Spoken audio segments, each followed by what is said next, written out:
Bakundwa nshuti zacu bene data mwese abakurikira iki kiganiro Saveur Divine, ndabasuhuje mu izina rya Yesu Kristo. Amahoro atanga aganze mu mitima yanyu, amahoro aganze ku baba bataragize icyumweru cyiza.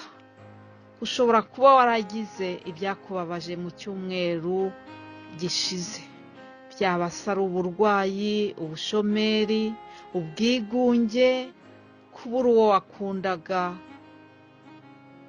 Hari ibitubabaza muri iyi si, ni byinshi, ariko nje kugukomeza mw'iki gitondo cyangwa se mw'iri joro cyangwa se ku mugoroba, bivanye n'aho uherereye. Komera mukundwa w'Imana. Yesu yaraduteguje aratubwira ati muzahura n'ibibagerageza.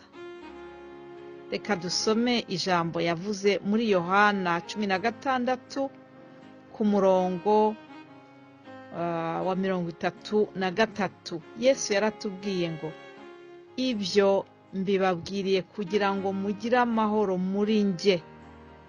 Reka mbisubiremo, ngo mbibabwiriye kugira ngo mugire amahoro muri nge. Mw'isi mugira umubabaro, ariko nimuhumure, nanesheje isi. Haleluya!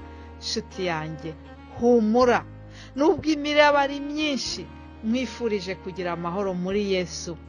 Wibunze imitima wibaza iby'ejo hazaza, bibwire Yesu, ubimuture, araguha amahoro, ngo amahoro atari nk'ay'ab'isi batanga. Ngayo amahoro atangwa na Yesu. Bibwire Yesu, Yesu araguha amahoro. Haramutse hari abakurikira iki kiganiro bwa mbere, ndagira ngo nongere mbibutse yuko Saveur Divine ni ikiganiro gishingiye ku muhamagaro wo kwamamaza ubutumwa. Umuhamagaro wo kwamamaza ubutumwa bishingiye kuri rya jambo tubona muri Matayo 24. Matayo 24 ku murongo wa 16 haragira ngo kandi ubu butumwa bwiza bw'ubwami buzigishwa mu isi yose, ngo bube ubuhamya bwo guhamiriza amahanga yose, nibwo imperuka izaherako ize. Ni ijambo Yesu yatanze, ni ubuhanuzi bwa Yesu yabutanze, ari kubibwira abigishwa be, ababwira ibintu bizerekana igihe cya nyuma, iminsi ya nyuma, ibimenyetso tuzabona mu minsi ya nyuma. Rero ni iri jambo dushingiraho muri Saveur Divine. Yesu nashimwe cyane. Reka dukomeze rero, dutangiye icyumweru gishya, twitegure ibintu bishya. Imana ishoboye kudukorera ibishya bene data. Hari ijambo abanyarwanda bajya bavuga ngo agashya. Icyampa umwami wacu Yesu akaguha agashya muri iki cyumweru dutangiye. Ndabifuriza imigisha mishya, ndabifuriza ubuzima bundi bushya, ariko cyane cyane ndakwinginga ngo niba utaravuka bundi bushya, ubishakishe. Kuvuka bwa kabiri niyo ngingo tuzaganiraho muri iki cyumweru. Kuvuka bundi bushya, kuvuka bwa kabiri. Haleluya! Imana itugirire neza. Uyu munsi rero ntabwo ndi bubasobanurire cyane ibyo kuvuka bwa kabiri. Oya, njyewe ndabaha intangiriro gusa, introduction. Hanyuma bene data bandi bazakurikira bazagenda babinjiza mw'icyo kintu kivuga ngo kuvuka bwa kabiri. Ndizera ko kandi twese dufashijwe n'Umwuka Wera, Imana izadushoboza kugira ngo turebe iri jambo ryo kuvuka bwa kabiri. Uyu munsi nk'uko nabivuze ni intangiriro gusa. Reka dusome muri Yohana igice cya 3 turasoma 30 ya mbere. Biravuga ngo ibya Nikodemo. Hariho umuntu wo mu bafarisayo witwaga Nikodemo, umutware wo mu Bayuda. Uwo yasanze Yesu nijoro, aramubwira ati, mwigisha, tuzi yuko uri umwigisha wavuye ku Mana, kuko ari nta muntu wabasha gukora ibimenyetso ujya ukora keretse Imana iri kumwe nawe. Yesu aramusubiza ati, nukuri ndakubwira yuko umuntu utabyawe ubwa kabiri atabasha kubona ubwami bw'Imana.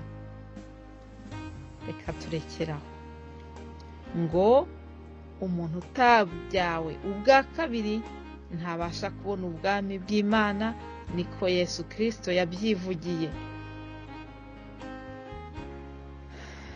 Ibimenyetso by'uwavutse ubwa kabiri, ndumva ari cyo kintu ndi bubaganirizeho gusa nk'uko nabibabwiye. Ndavuga bike cyane uyu munsi ni intangiriro. Reka twirebere gato cyane ku bimenyetso by'uwavutse ubwa kabiri, ibyerekeranye n'uyu Nikodemu uwo ari we muzabibwirwa na bagenzi banjye. Hanyuma rero turareba ibimenyetso nka 2 gusa biranga umuntu wavutse bwa kabiri. Wavutse bwa kabiri agira inzara n'inyota byo gukiranuka, ahora yitwararika amategeko y'Imana, ahunga icyaha akagihungira kure. Muri kwa kundi Yosefu yabigenze ari imbere ya muka Potifari, nubwo yari umusore, nubwo yashoboraga gushukwa nuko akunzwe na shebuja na nyirabuja nako, ariko ibyo yarabyirengagize, ntiyareba ku cyubahiro yari gukura mu kuryamana n'uwitwa nyirabuja. Ibyo ngibyo arabyirengagiza kubera urukundo yari afitiye Imana, kubera gutinya Imana ahunga kiriya cyaha. Umuntu wavutse bwa kabiri ahora ashaka guhunga icyaha, akigendera kure. Haleluya. Pawulo amaze kuvuka bwa kabiri, inkuru za Pawulo nazo muzazibona mu Byakozwe n'Intumwa igice cya 7 jokwa. Muzabona mu Byakozwe n'Intumwa, muzabona ukuntu Yesu yagendereye Pawulo, wa wundi wahoze ari umwicanyi arahindukirira Yesu, ava mu byaha aba uwundi muntu mushya. Mu yandi magambo yavutse bwa kabiri. Nyuma yuko Pawulo yavutse bwa kabiri rero yagize imyitwarire mishya, agera naho avuga ati, ibyarindamo kuri njyewe nabirebye nk'amasi. Ibintu byari bimufitiye akamaro kera yabirebye nk'ibidafite umumaro. Muzabisoma mu Bafilipi igice cya 1 ku murongo wa 21. Aravuga ati, sinyira uwanjye, oya, sinyira uwanjye, Kristo niwe buzima bwanjye. Haleluya. Iyo wavutse bwa kabiri uba wumva Kristo ugendana nawe, umutima wawe uterera mu wa Yesu Kristo. Haleluya. Iyo wavutse bwa kabiri uhorana urukundo ku Mwami Yesu.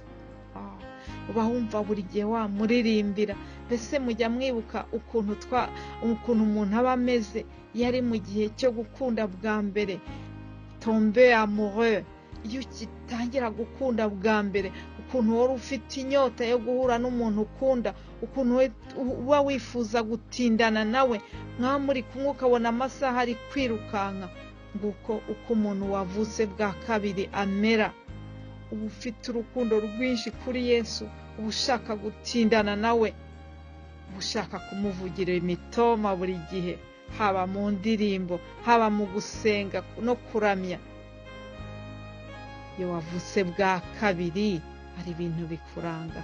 Umva wabwira Yesu ugahora umwibutsa ukuntu umukunda, ukamubwira nka ya ndirimbo ivuga ngo, Yesu ndagukunda cyane ndakwihaye nzinutswe uko ibyaha byanjye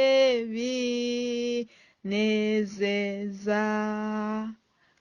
Ngibyo wavutse bwa kabiri arazinukwa, azinukwa ibyaha byajyaga bimunezeza, ariko akiyemeza gukurikira Yesu.